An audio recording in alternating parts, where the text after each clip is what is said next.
Hi, you guys. This is Dawn Heimberger, former wife of former NFL player Craig Heimberger, who pledged Air Force Freemasonry when he was a senior in high school and then went on to get drafted by the National Football League not 48 hours after he proposed to me.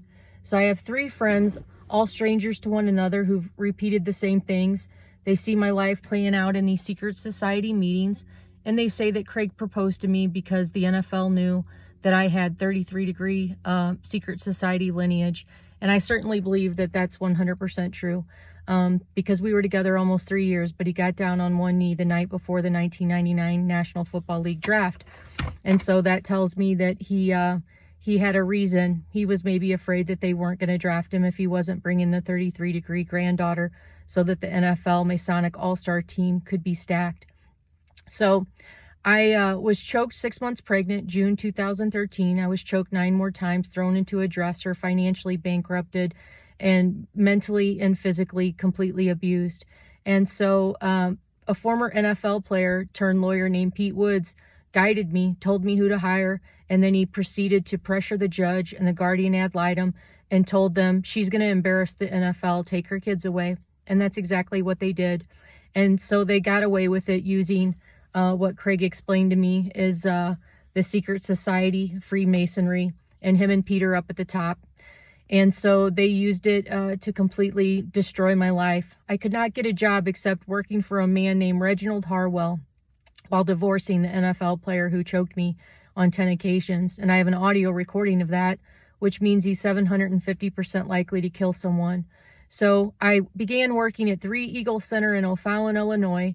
And while working nearly for 2 years for Reginald Harwell, he disclosed to me that he worked for the Air Force for 27 years, that he had me under surveillance since 1997, that he saw me choke 6 months pregnant, that he showed that video to NFL owners, and that was, I believe, in an attempt to blackmail them out of their Masonic power. And I fully believe that he had some corrupt military leaders that are part of the cabal that were not allowing Reginald to make my life right. He was doing things like IQ tests and EQ tests on me to prove to them how valuable I was as a human and to society. And so these, what I call, I don't hate the military. I hate the communist, Satanistic family destroyers hiding within the military. Some are Democratic, some are Republican. But what they are is they're people who remorselessly destroy families domestically within the United States, and they cover it up. And so my children are basically 3 of the highest level Freemasons on planet Earth, and everybody wants their hands on them. And so Reginald told me, you were the woman made to look crazy, but it was not like a book, like a woman in a book with a Mr. Darcy. But he was trying to make his wife look crazy to get to her daddy's money, and you were made to look crazy for your daddy's Masonic power. I fully believe that. And so I fled the Illinois area because I could not find a job, and because from what I'm told, the Pete Woods and Reginald were applying pressure to my mother, and they were getting pressure from high-level military leaders and people in the government to basically turn on me, to discredit me from the story that I had to tell. And so my mom and my brother took a deal. They took a payoff, and it's not shocking. So I'm reading this book by this Barnett who advises the military, and as I'm reading it, I'm reading the destruction of my life as if it was a military operation, and I know it is. And so what does that mean for me? A 49-year-old woman who's never put an illegal drug in her body, who's never been arrested. She was senior class president, and she was a Division I athlete. Well, it means that I'm now living in Colorado. I'm unable to secure a well-paying job. I'm unable to get a career.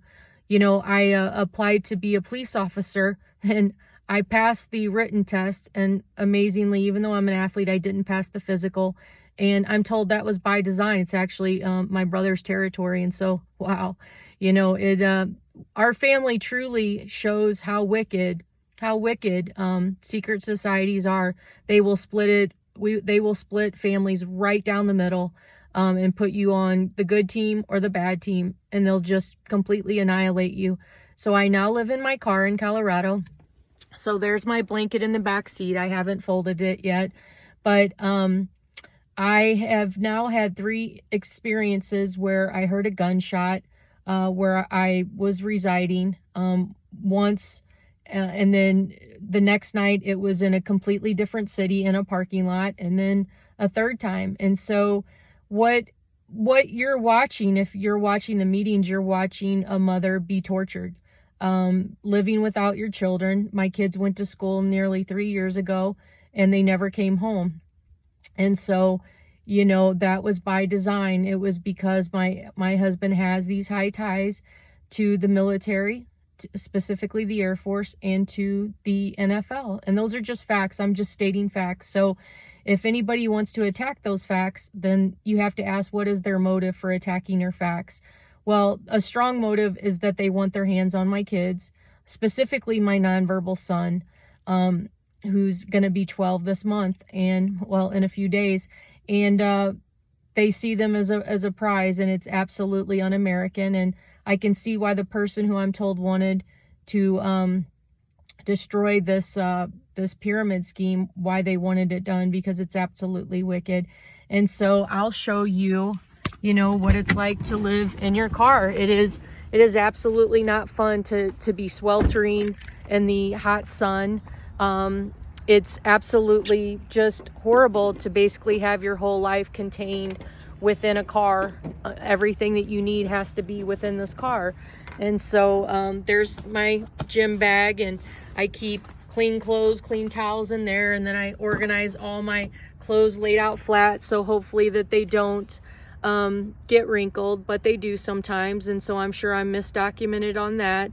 But pretty much everything I have to my name, you know, out here in Colorado is right here in my trunk. And so it's so criminal, it's so evil, it's an agony and a torture that they do to me every single day, that I have to walk around and see mothers enjoying their children, or just see happy families and know that my family was absolutely destroyed on purpose, so that these high-powered people could get their hands and minds and hearts on my children. And every day, every single day for the rest of their lives, I pray that the enemy and evil stays away from their hearts, their minds, their souls, and their physical bodies, and just every aspect of their life. I hope that the enemy completely stays away.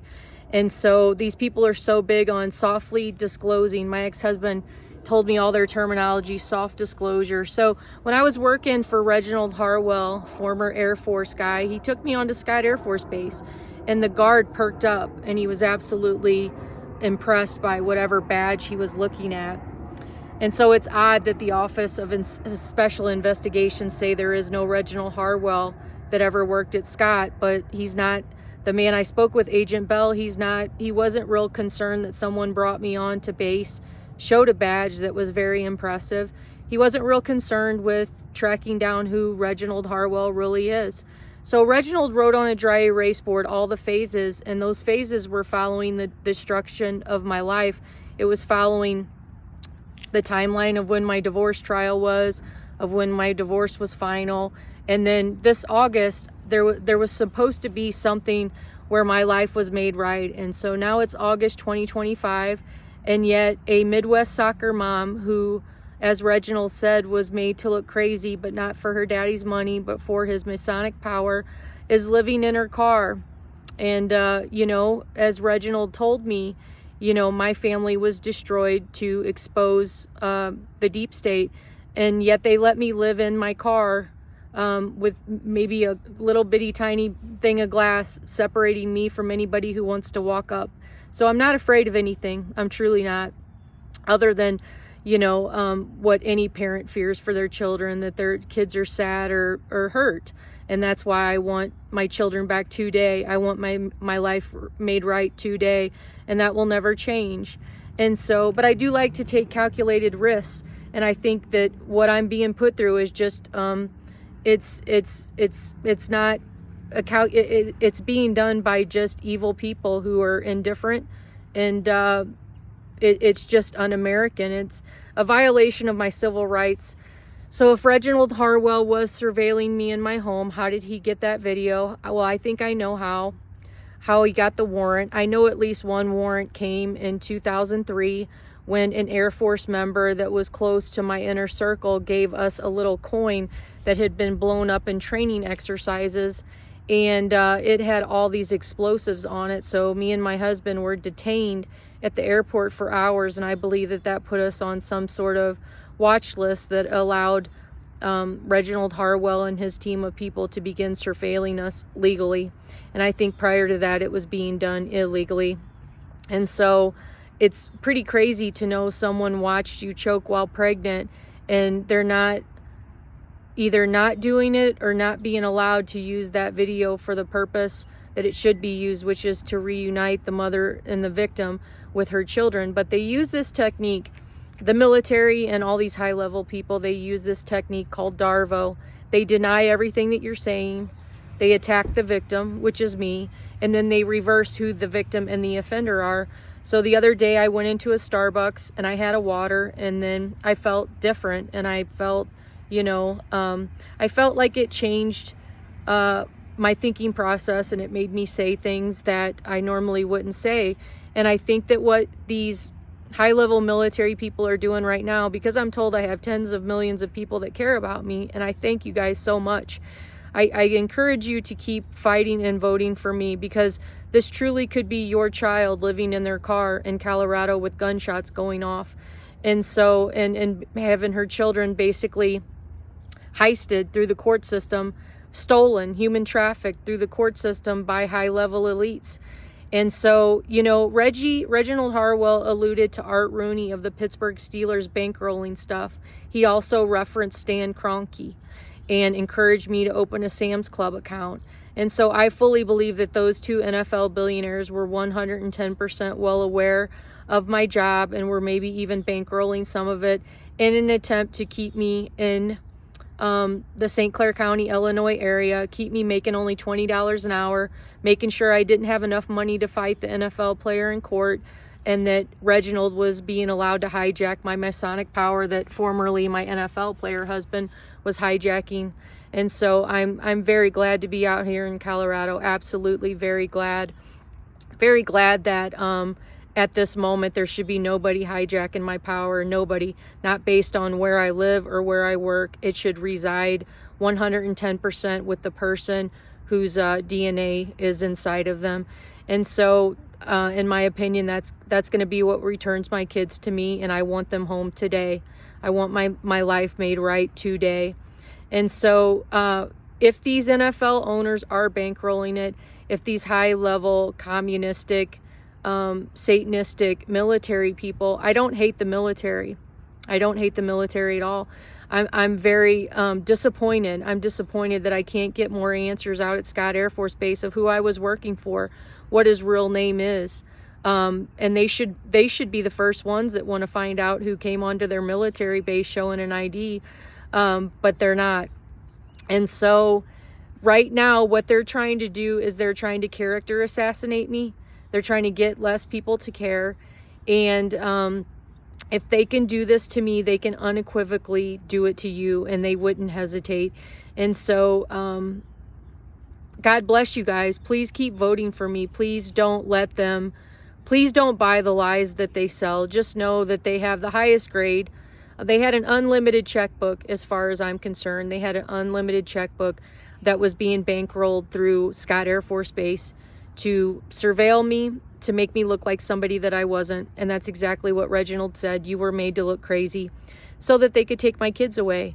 And my ex-husband has a serious brain injury. So if you got mom out of the way and her family, and you got the husband out of the way, then these kids become pawns to these evil communistic Satanists. And good people don't do this. So don't sit here and tell me this is the good military team. The good military team wouldn't need to do this. You're not good if you're doing this to me. Not in the least. When I sit here and I say I would cooperate, and I would actually live on a military base and do what was asked of me, then good people, they don't do what's being done to me right now. And so I know my hands and my fate are likely, in the hands of Trump. I know that by looking at it, him and my dad could be identical twins in their thinking. And I know that who created my childhood and my personality likely created his as well. And so if I'm going to be saved, it's going to be by someone who's a critical thinker and a free thinker and who just doesn't follow the crowd. And so my hope is that, you know, he and the good people like you who keep voting for me, keep having your voices heard and don't just sit there and accept the absolute character assassination of a U.S. American citizen and great wife and mother. I was a great wife and mother, and no one's going to tell me that I wasn't. They drugged and they got whatever they wanted. And if they can turn a person like me, who literally tries to be good every day and look for the person who's suffering and make their day better, if they can annihilate and character assassinate me, they could do it to you. They could do it to your children. This could be your daughter sleeping in her car. And it would be horrific for you. It would be very painful. So when you fight for me, you're actually fighting for your whole family. And so, you know, to hear people say I'm only looking out for my own or my own family, well, that's kind of what's gotten us in this mess as Americans. We need to start looking out for one another. That's how these communistic Satanists don't win, is if we look out for one another and we fight for one another when you're on the good team. And so, like I said, the good team is not doing this to me, because no good people would do this. No good people would torture a U.S. citizen and great wife and mother like this. So please pray that my kids come home to me today. Thank you. God bless you.